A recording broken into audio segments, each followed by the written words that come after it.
Contohnya consignment di pabrik. Jadi spare part customer yang ada di Kalimantan, Sulawesi, Papua, nggak usah takut. Kita kirim barangnya di sini tanpa dibayar, taruh di gudang, dipakai baru dibayar, seperti supermarket gitu. Kalau kita one stop solution, semuanya sama kita, full responsibility. Jadi sesuai dengan motonya ya. Jadi sebuah perusahaan itu, saya ulangi lagi, bukan hanya visi misi, tapi ini ada motonya lagi. Seperti biasa, selamat datang kembali di channel YouTube Pejuang Batik, channel yang membahas segala sesuatu yang berhubungan dengan batik tulis. Di episode kali ini ngobrol santai, masih seperti biasa ada bintang tamu, tapi lebih tepatnya kami berkunjung ke salah satu manufacturer ya, Ya. Nah, jadi salah satu manufacturer yang menyediakan mesin-mesin pabrik. Tapi mesin-mesin apakah itu, nanti akan langsung kami saling bertanya dengan, kalau boleh tahu kok, ini namanya dulu, terus kemudian nama perusahaan, jabatan, agar para penonton, viewers kami pecinta batik bisa sedikit mengenal dulu nih kok. Oke. Nama saya Edward, saya selaku Kepala Sales dan Marketing dari PT Serumpun Indah Lestari, berlokasi di Medan. Lokasinya tepatnya di daerah? Di kawasan industri Medan tahap 2. Jadi kita juga punya cabang di Pekanbaru sebagai gudang, dan juga cabang di Palembang, dan juga pengembangan selanjutnya mungkin di Luar pulau ya? Luar pulau ya? Benar. Jadi kok sedikit dulu ini bergeraknya di bidang apa nih kok? Jadi PT Serumpun Indah Lestari, kalau singkatannya kita bilang PT SEAL. Jadi PT SEAL itu merupakan supplier produk-produk sekaligus berperan sebagai OEM, yaitu Original Equipment Manufacturer. Dan juga kita memberikan konsultasi dan solusi teknis segala kebutuhan di pabrik-pabrik sawit, dan tentunya di industri-industri lainnya juga. Oh, berarti lebih ke mesin-mesin yang digunakan oleh pabrik-pabrik sawit, hanya itu ya kok ya? Nggak ada mesin yang mungkin mesin pengolah batu bara kah atau ada, kita juga bergerak di industri lainnya, cuman kan boleh dibilang sawit ini komoditas utama, salah satu komoditas utama di Indonesia. Jadi mereka memang sekarang paling populer yaitu pelaku bisnis di pabrik sawit. Jadi oleh karena itu kita menjawab kebutuhan mereka juga. Jadi majority barang-barang kita itu adalah untuk di pabrik sawit. Akan tetapi juga ada sebagian produk yang memang bisa untuk di industri lainnya, general industry kita bilang. Jadi saya nih sebagai orang awam nih memang kurang mengerti tentang mesin-mesin ya. Jadi hari ini mendapat kesempatan bertemu dengan Koko Edward ini, dijelaskan sedikit. Jadi buat kalian para viewers menonton, tonton sampai habis, jangan di skip biar dapat informasi yang menarik ya. Mungkin para viewers juga banyak yang belum tahu ya, belum paham seperti saya yang masih awam tentang mesin-mesin apa saja itu. Jadi ada nggak kok misalnya nih udah menyediakan mesinnya ya, kita tahu kan mesin itu seperti layaknya seperti mobil lah, ada masa waktu pemakaiannya. Jadi itu ketika ada kerusakan atau mungkin ada maintenance atau mungkin ada service, itu ada nggak disediakan spare partnya dari PT SEAL? Tentu saja ada. Jadi sedikit saya jelaskan kan, perusahaan PT Serumpun Indah Lestari ini sudah berdiri cukup lama. Awalnya di tahun 94, jadi boleh dibilang kurang lebih sudah sekitar 20-an tahun. Jadi keunggulan kami seperti yang saya jelaskan tadi, bukan hanya di supplier produk, kita OEM, dan juga segala kendala teknis kita ada solusinya. Jadi boleh dibilang seperti slogan kita, one stop solution for palm oil mill machineries. Jadi dengan kata-kata itu keunggulan kami adalah kita punya produk dari pengolahan di rebusan sampai dengan pengolahan paling akhir untuk di pabrik sawit.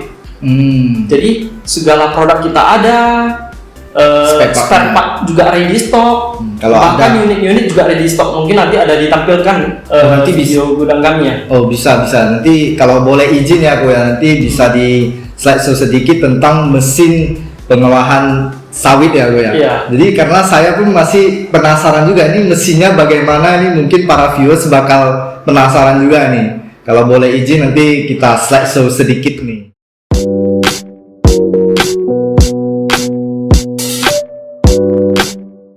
Seperti yang kita ketahui nih Ko, memang tadi kan sudah dijelaskan berdirinya sekitar tahun 94 sampai hari ini udah tahun 2021 ya. Jadi sawit ini kan kita ketahui komoditas ya tadi ya, sepanjang masa apakah ada momen pandemi seperti sekarang tetap orang membutuhkan hasil pengolahan dari minyak sawit. Nah ini saya kebetulan pun memang penasaran juga nih tentang visi dan misi seorang Ko Edbert dan sebuah perusahaan PT Seal ini. Visi dan misinya kalau boleh tahu ini bisa sharing nggak nih bersama ini para penonton? Jadi visi misi kita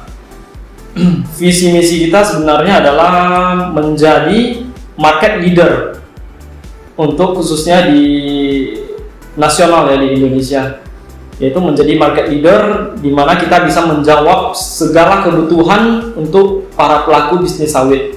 Jadi memberikan kemudahan dari sisi produk, solusi teknis. Selain itu kita juga melakukan R&D, pengembangan untuk produk-produk yang kita supply dan manufacture di workshop kita sendiri. Jadi boleh dibilang kita juga salah satu perusahaan seperti Batik Tulis, kereta kencana batik yang berjuang untuk menciptakan kreasi anak bangsa. Iya. Jadi ini bagus sekali nih sebenarnya sebuah perusahaan itu, kalau menurut saya ya, ini menurut pandangan saya, sebuah perusahaan itu bisa sukses atau bisa berhasil itu karena sebuah perusahaan itu mempunyai visi dan misi yang panjang ya. Jadi mempunyai pandangan yang di masa depan lah istilahnya. Biarpun kita tidak bisa memprediksi apa yang akan terjadi di masa depan, tapi sebuah visi misi itu mungkin bisa menjadi sebuah tolak ukur ya. Ini bagus sekali nih menurut seorang Ko Edbert yang kita tanyai apa itu visi misi. Kalau tadi menurut saya ya, pandangan sebuah perusahaan itu sangat perlu sekali sebuah visi dan misi. Jadi tadi kan ada dijelasin mesin-mesin ya. Sebenarnya kami juga penasaran nih, kalau boleh izin nanti bisa di slide show ya, seperti yang tadi saya ceritakan di awal. Ko Edbert sudah ada menyinggung sedikit tentang produk-produk apa saja. Nah sekarang nih kita langsung saya bertanya lebih detail lagi nih Ko, kalau boleh. Sebenarnya produk-produk yang seperti bagaimana nih? Kalau di belakang banner kita ada nampak ini mesinnya besar sekali. Jadi mungkin bisa dijelasin sedikit dengan bahasa yang lebih gampang ya, atau nanti bisa di slide show ya, dijelasin lebih masuk ya bahasanya ya ke bisa penonton yang masih awam lah istilahnya. Jadi seiring perkembangan perusahaan, boleh dibilang kita salah satu atau satu-satunya perusahaan supplier dan manufacturer di mana dalam satu pabrik sawit itu dari alat pengolahan pada tahap pertama sampai tahap paling akhir kita menyediakan semua jenis mesin equipmentnya. Jadi kalau boleh tahu kok, dari sebuah buah sawit itu pengolahannya apa-apanya orang Koko ngerti nggak gitu? Pastinya tentunya ngerti. Pastinya ngerti ya. Soalnya product knowledge selain dari pelayanan kita, pelayanan dari sisi sales dan marketing, pelayanan after sales service oleh teknisi kami, tentunya product knowledge kita juga harus menjadi salah satu keunggulan dari pribadi kita untuk mendukung segala produk yang ada di sini. Jadi mesin pertama itu untuk mengelola buah, kemudian tentunya setelah dari buah tuh menghasilkan bahasa minyak. simpelnya buah itu kita masak. Oh, dimasak dulu. Kita masak, kita press, keluar jusnya. Habis itu ampasnya bisa dimanfaatkan, jusnya bisa dimanfaatkan menjadi jadi palm oil. ketika dimasak untuk pertama itu ya dimasak ya, itu mesinnya lain lagi ya. Lain lagi. Ketika di press mesinnya lain lagi. Semuanya saling berhubungan. Sebenarnya saling berhubungan. Maka dari itu keunggulan kami menyediakan semua produknya lengkap ya. Jadi customer itu terjawab puas. Jadi ada masalah di sini kita yang bertanggung jawab. Kalau ada yang masalah di station rebusannya kita yang menjawab segala. Jadi kalau misalnya mungkin ya kompetitor kami yang cuma menjual satu alat atau dua alat, nanti kalau bro sebagai customer bingung nanti alat yang A rusak, carinya ke saling berhubungan, tapi yang B datang bilang yang A yang rusak. Oh, ngerti nggak gitu ya? Ngerti. Ya. Oh, itu salah satu masalah yang sering terjadi ya. Kalau kita one stop solution, semuanya sama kita, full responsibility. Jadi sesuai dengan motonya ya. Jadi sebuah perusahaan itu saya ulangi lagi bukan hanya visi misi tapi ini ada motonya lagi, one stop solution for pump oil machineries. For pump oil machineries. Yes. Mantap nih, bagus. Next ya, ini pertanyaan selanjutnya ya dari kami sebagai orang awam ya. Saya ulangi sebagai orang awam tentang pabrik pengolahan sawit dan mesin-mesinnya. Jadi apa saja kok kunci utama agar perusahaan bisa terus tumbuh, apalagi di momen pandemi seperti sekarang yang kita ketahui banyak sekali lini-lini bisnis, apakah bisnis apapun itu banyak terpukul lah istilahnya. Nah, ini bagaimana bisa menjadi perusahaan yang terus tumbuh, yang bisa istilahnya membuka lapangan kerja terus, membiayai para tim ya, para tim yang ada di PT SEAL ini. Ini bagaimana nih terus bertumbuh? Tentunya dengan sekelas perusahaan kami yang sudah 20-an tahun, ya boleh dibilang market leader di sawit. Jadi ada beberapa kunci utama dalam sisi mempertahankan reputasi itu dan juga mengembangkan. Bukan hanya mempertahankan tapi juga mengembangkan ya. Jadi mungkin secara prinsip untuk mempertahankan customer base yang sudah ada, yaitu tentunya pelayanan kita, service kita, dimana product knowledge. Habis itu sisi dari ketersediaan stok barang, harga yang kompetitif, produk yang bermutu, tentunya pengalaman yang sudah 20 tahun. Kita bukan anak yang baru lahir gitu. Nah, kalau untuk pengembangan kita juga ada tahapan planningnya, di mana salah satunya inovasi, yaitu pengembangan produk-produk yang lebih unggul, yang lebih efisien, yang lebih efisien, lebih unggul, lebih low maintenance. Jadi dengan adanya R&D itu menjadi salah satu keunggulan kita untuk mengembangkan bisnis kita.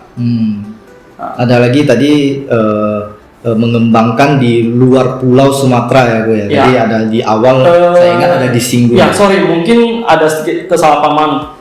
Sampai sekarang ini customer base kita sudah satu Indonesia, bahkan sampai ke Papua, Sulawesi, Papua, Kalimantan, Sumatera, semuanya sudah tercover. Cuman mungkin sistem bisnis kita yang base-nya masih di Sumatera Utaranya, di Medan ini. Tapi bukan berarti yang di sana kesulitan untuk membeli spare part kami.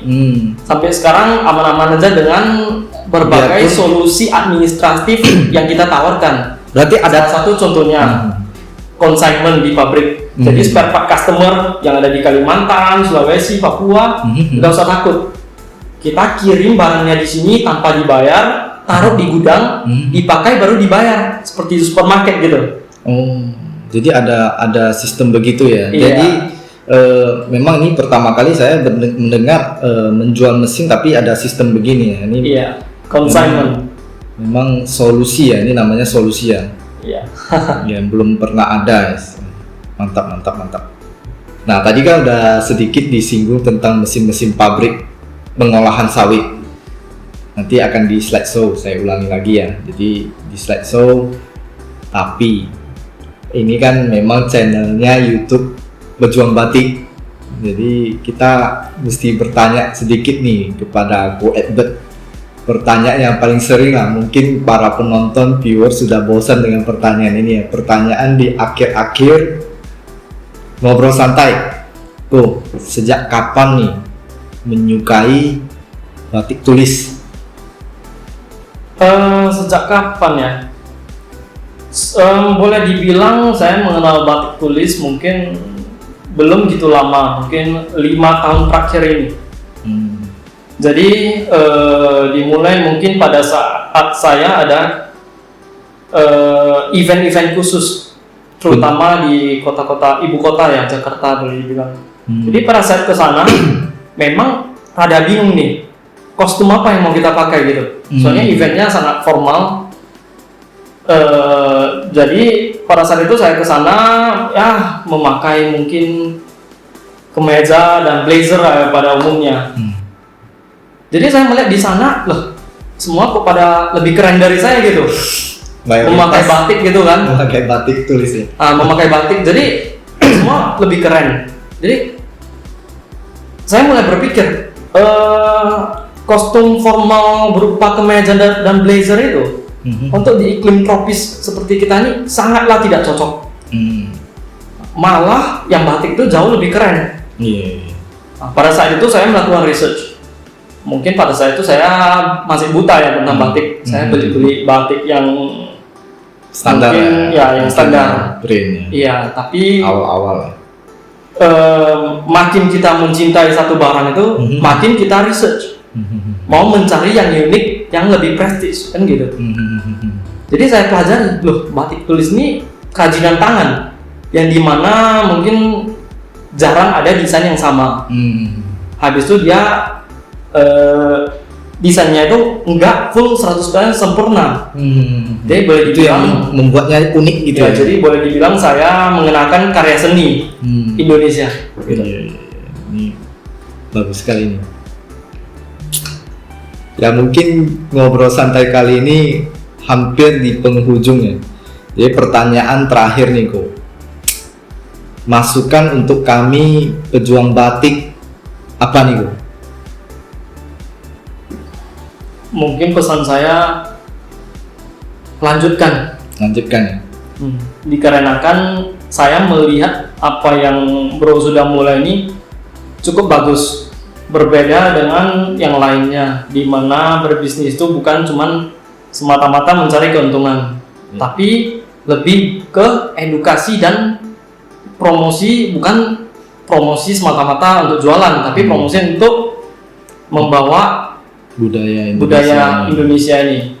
Jadi lebih menekankan terutama kepada kaum muda ya, milenial ya. Ya milenial, di mana kita harus belajar mencintai budaya Indonesia yang dimana yang dulunya tradisional tapi bisa dibawa menjadi modern.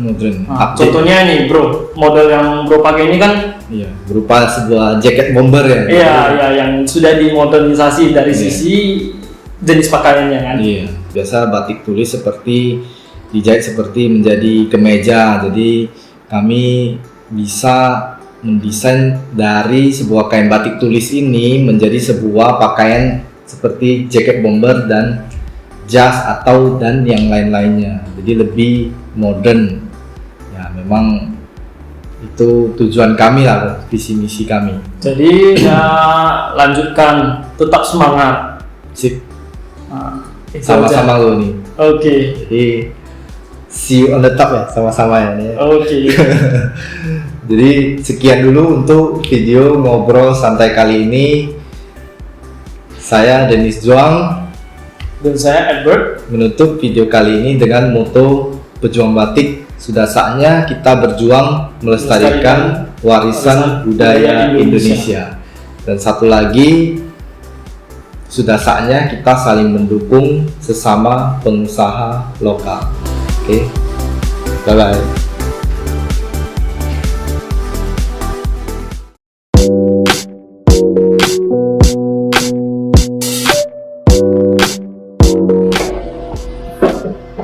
Jadi ini sedikit kita flexo gudang-gudang stok barang ya, mesin-mesin fabrikasi untuk kelapa sawit.